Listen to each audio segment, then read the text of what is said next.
Good morning, ladies and gentlemen. My name is Uche Francis Okafor. I'm a student of Race College and I'm taking an oral communication. So today, I come in to deliver my paper. As you all know, it's a good day and the day is quite going smooth. The weather is cool. So I implore you people, all of you, to ride with me as I navigate through my paper. Originally I'm from Nigeria, but I live here in Austin, Texas. So today I have a paper to deliver to you all, to your listening pleasure. I title it "The Igbo People of Nigeria." Nigeria is a country in West Africa, the fourth, if not the third most populated country in the world. Nigeria is the most populated country in Africa, the biggest in landmass. And Igbo is a tribe in Nigeria. So my paper, I titled it "The Igbo People of Nigeria." The Igbo sometimes refer as Igbo is spelled I-B-O, but the real spelling is I-G-B-O, Igbo, but you can spell it as I-B-O. They are one of the largest single ethnic group in Africa. Most Igbo speakers are based in southern Nigeria, that is the southern east south of Nigeria. They constitute about 17% of the population of entire Nigeria. They can also be found in significant number in Cameroon and other African countries. It is believed that Igbo originated in an area about 100 miles north of the current location and confluence of the Niger and Benue River. You guys remember the Niger and the Benue River. This is the longest river in Nigeria and the Benue. I think Niger should be the second longest river in the whole continent of Africa. So as we continue on our right, today I'm going to, the Igbo share legitimate ties with the neighbors in Benin, Igala and Yoruba. Yoruba is another ethnic group in Nigeria. In Nigeria we have three major ethnic groups. We have the Hausa, we have the Yorubas, and we have the Igbo. So Yoruba is another ethnic group, and they share boundary with Igbos speaking, share boundary with Yoruba and Idoma, with whom it is believed that they are closely related until 5,000 to 6,000 years ago. The first Igbo in the region may have moved onto the Akwa Olo Plateau between 4,000 and 5,000 years ago. That was a long time, even before my grandparents were born. Igbo came to worldwide attention in the 1960s when they attempted to secede from Nigeria and formed their own republic known as Biafran Republic. We all know about that Biafran Nigerian war. That was Igbo, the people I'm talking about. Originally, I am from Igbo. So I'm from Igbo. How you see that? I'm Igbo man. So originally,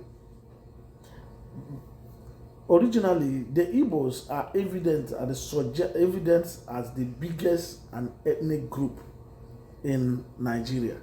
They are one of the biggest. Like I told you earlier, we have three major ethnic groups: Hausa, the Yoruba, and the Igbo. So Igbo is one of the biggest ethnic group in Africa. In Africa, they are one of the original. So their ancestors has lived in their present home from the beginning of human history. Igbos has been settled there.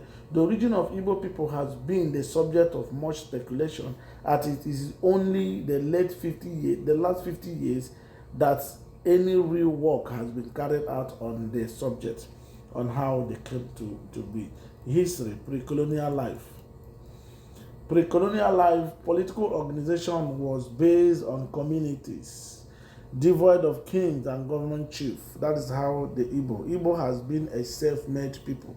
They have been living on their own. They have provides of all their needs, all that they needed. They have been, working hard to sustain themselves. The development of hierarchy society as opposed in the society mark Igbo development a sharp deviant from political trends in pre-colonial West Africa. With the expansion of Igbo towns such as Onitsha, which had kings called Oba, and places like Nri and Arochukwu, which have priests, kings known as Eze, and most Igbo village government was ruled solely by assembly of common people. Like my own, we have a king called Eze. This different villages, different towns, they have towns that make up the entire Igbo.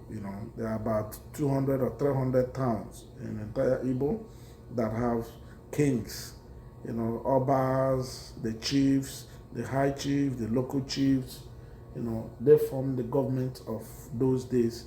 Even still today, we will see more of it when we get to post-colonial era. So we're still dealing at the pre-colonial era. Although title holders were respected because of their accomplishment, they were never reverenced as king.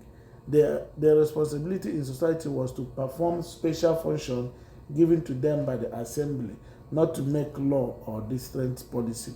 The way of government was immediately different from most of the community of West Africa and only shared by the Ewe of Ghana. So when you go to Ghana, you will see there are ethnic group called Ewe in the Republic of Ghana. They share the same ideology with the people of Igbo of Nigeria. They share the same ideology. So then, when you go there, you also see what the locals over there believe in. They have almost the same ideology. In the absence of judicial authority, the Igbos settle law matters by oath taken to a god. If the person died in a certain amount of time, he was guilty. If not, he will be free to go. But if guilty, the person could face exile or servitude to the deity.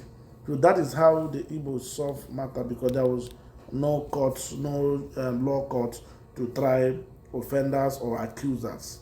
So they bring them to a particular deity or a god and compel them to swear to a certain kind of god. And most times these people died on the process of it, and they were declared guilty. Sometimes when you live past a particular time, and you will be declared innocent, and whatever that is the bone of contention will be given to you. So that is how they settle disputes during that time. The Igbo followed a calendar in which weeks had 4 days. A month consists of 7 days, while 30 months made a year. In the last month, an extra day was added. The calendar is still in use in villages and towns to determine the market days. Yes, this particular trend of marking days, weeks, and months, is still existing till today. Even in my own village, we mark the week by 4, 4 days, 4 market days. Then if you equate it, it gives us the 7 days of a week. It also gives us the days of the month. Then at the end of every 4 months, 1 day extra is added at the end of every 4 months, and that makes the leap year we have today. So distance, the modern technologies didn't start today. The modern way of doing things didn't start today. It was also back then in the pre-colonial eras, So the early Igbo utilized a mathematical system known as Okwe and Mbese and used a saving and loan banking system called Isusu. So in those days, they also have a way of solving mathematical problems, and they have a kind of local bank which they call loan, which they give people that themselves loan. They call it Isusu. Even till today, we also practice it. Even here in America, I am into 2 kinds of Isusu here. that's how we, make money, contribute money, and help ourselves. So these things are still working till today. Igbo secret society also had a ceremonial corporate called Nsibido. Some call it the high chief. These are the people who believe that they hear from the gods. They initiate most of the young men into this secret society. Most of these societies have been abolished. I call it the dark days.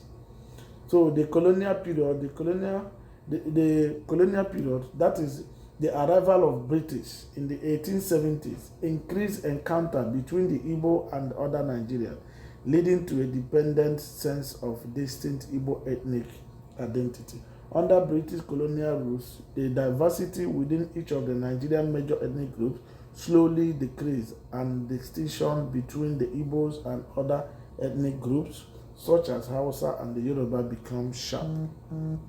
So immediately the white man came, a lot of things changed. The white man brought their own ideas, and we have our own ideas. So there was conflict of ideas there. But the white man, came with all the modern technologies, modern new way of doing things, a kind of new God, new religion, new way of worshiping, the God instead of what we are doing, and they compel the people to embrace this new way of doing things. So that was what the white man came. They all came from the British then, through the rulers of British then. So the modern history, do you know that in the 1960s, the Igbo attempted to secede from Nigeria and form the independent Republic of Biafra? That was what led to the Civil War. The Nigerian Civil War, also known as Biafran War of July 1967 through January 1970, was a political conflict caused by attempted secession of the southern province of Nigeria. As the self-proclaimed Republic of Biafra, the war became notorious for the starvation in some of the designed war-based regions, and the consequent claims of genocide made by the Igbo people of those regions.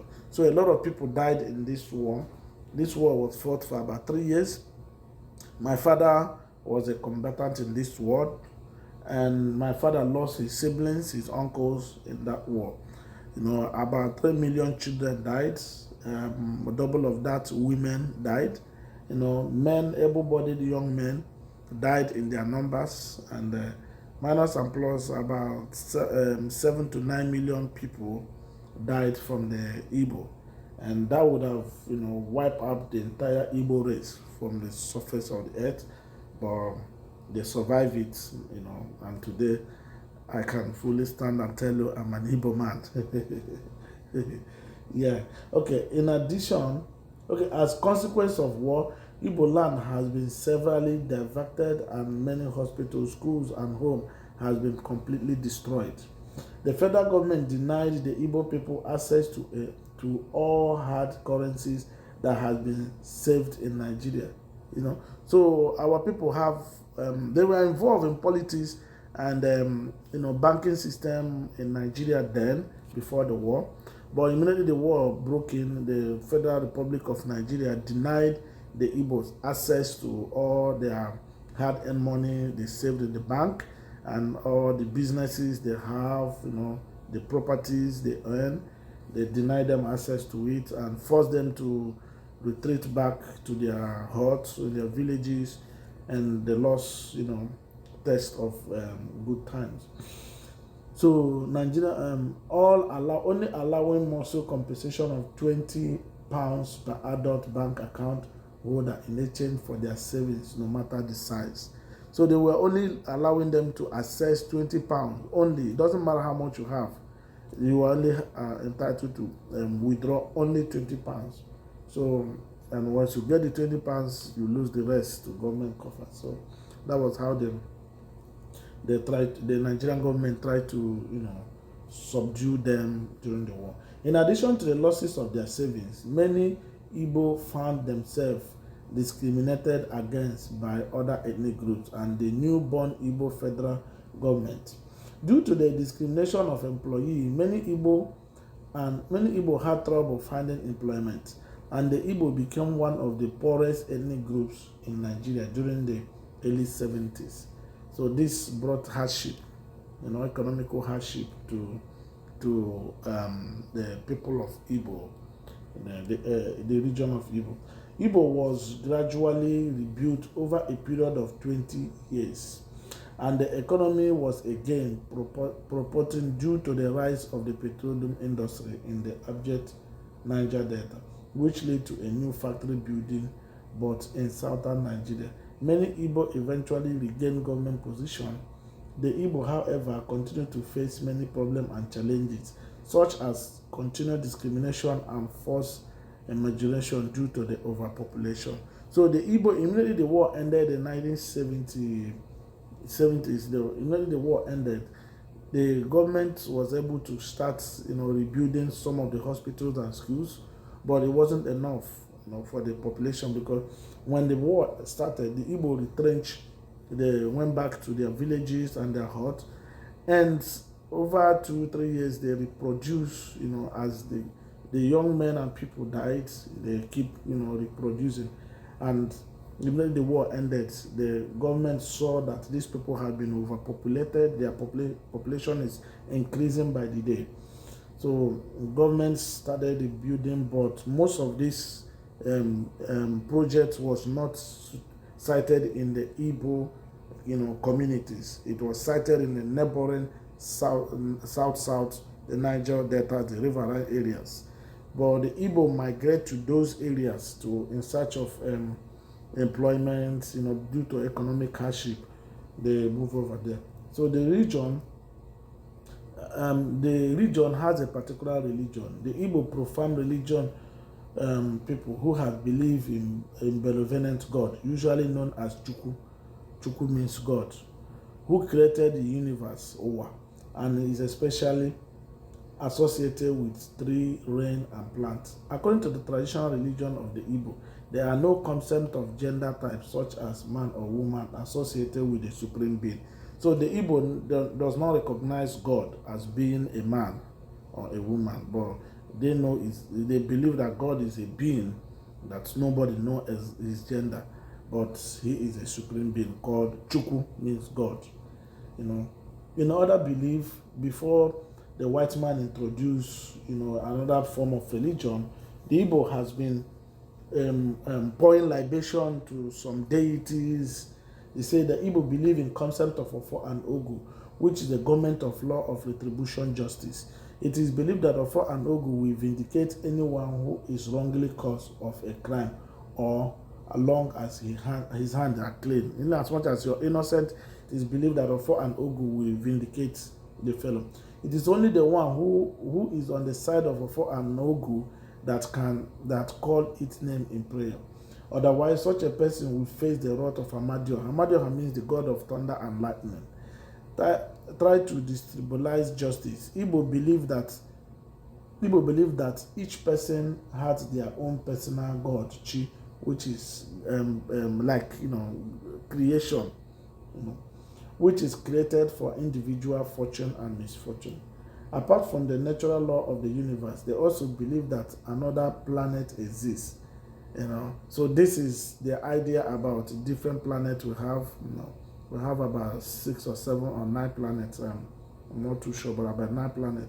So they believe that there are other universes, other planets exist other than this universe we are in. So even in the dark age, they still believe that God has, there is creation. So in their afterlife, there is a story. I put it this way: there is a strong belief. There is a strong Igbo belief that the spirit of one ancestor keep a constant watch over their life and must be placed through prayer. Ancestors who has lived well, died in social approved ways, and were given correct burial rites, were allowed to continue to afterlife in the world of the dead. See that? So they believe that if once somebody lived well, you die and you also watch over your people. Even in modern religion, we also believe that at some point our people who died and find peace, who live right in this world, they are somewhere watching over us, praying for us, watching over their families and their whatever they have, interceding on our behalf before God. So they believe in all those things. That is the people way of life. I believe that is what culture is. So the religion taboo, especially those surrounded praise and title men, involve in great deal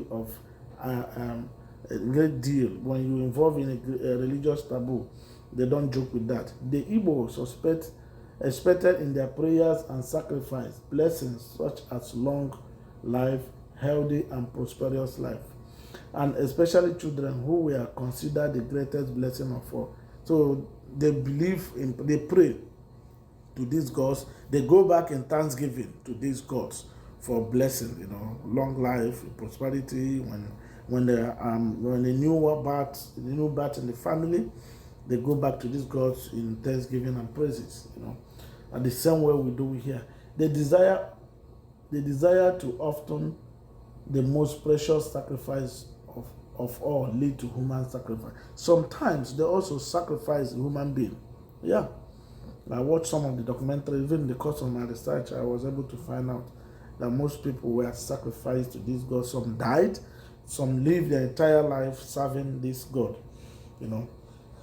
Slaves were often sacrificed at funeral in order to provide a routine for the dead man in the land in life to come.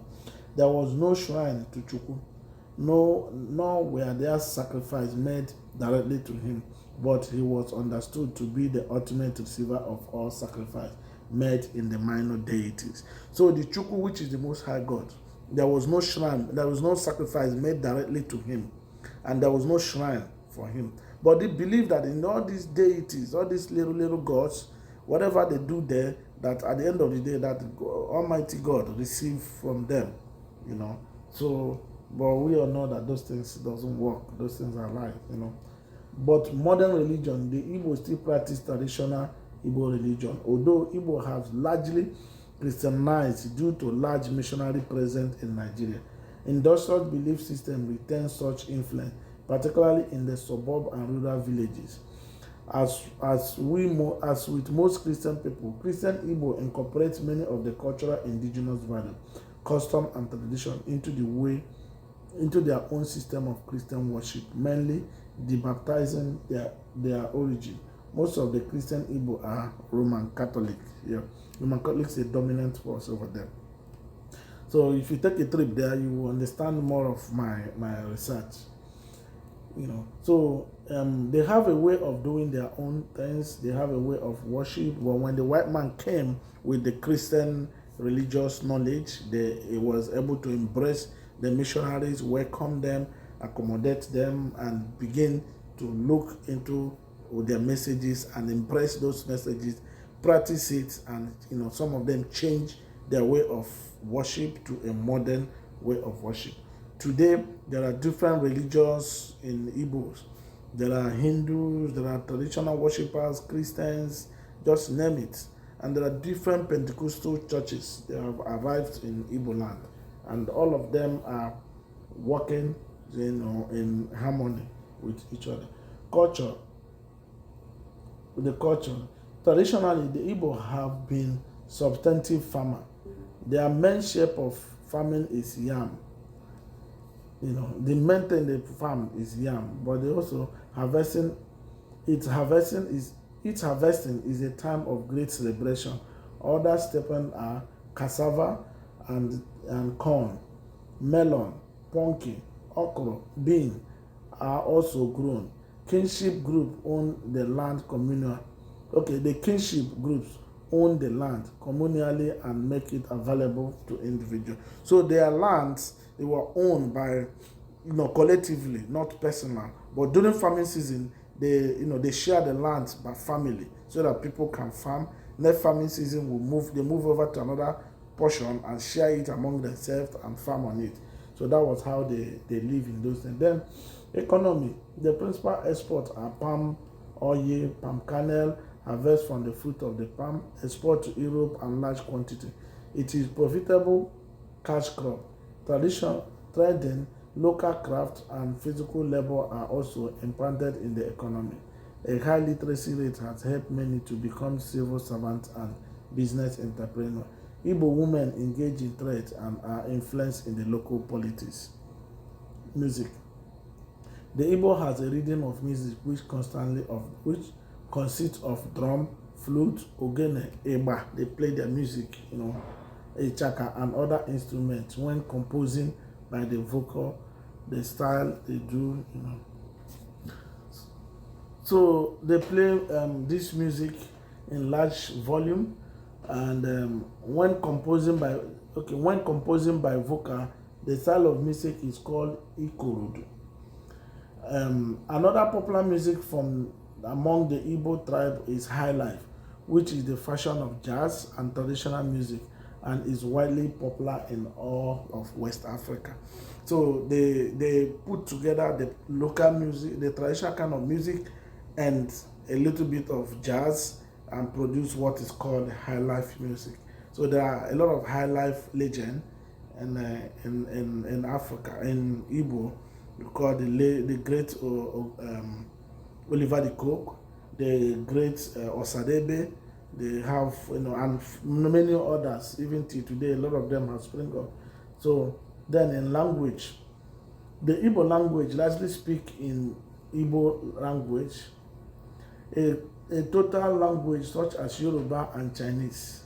The language was used by John Goldsmith as an example to justify diversity form of classical learning model of phenomenon as laid out in a sound pattern of English. It was written in Roman script.